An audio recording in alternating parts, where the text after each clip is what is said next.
I'm Ben with the BTC Sessions, and this is your bullish bit brought to you by Voltage, your one-stop shop for enterprise-grade infrastructure for the Lightning Network.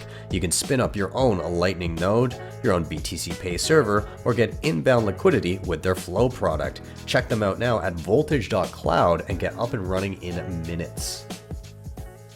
There's an element of that Trojan horse aspect of it, like.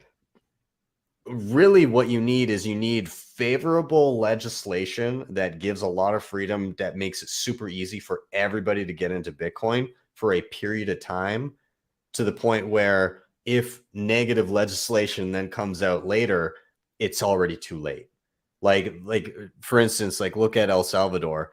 If enough time passes where basically everybody in El Salvador is eventually, or the vast majority of them are using Bitcoin in some capacity, it won't matter what legislation comes out later. It's too late at that point. Everybody's using it. Everybody has a wallet. Everybody's, dealing peer to peer, or hopefully using, at least holding their own keys down the road.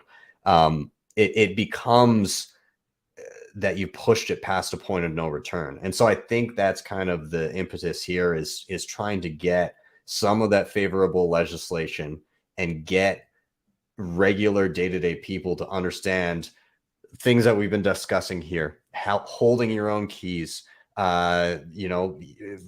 doing things that help your own privacy, perhaps mining your own coins, all of these types of things, so that when the time comes where shit hits the fan and you need to have all of those things, they're already in place, and it becomes a lot more resistant to that tyranny of the state.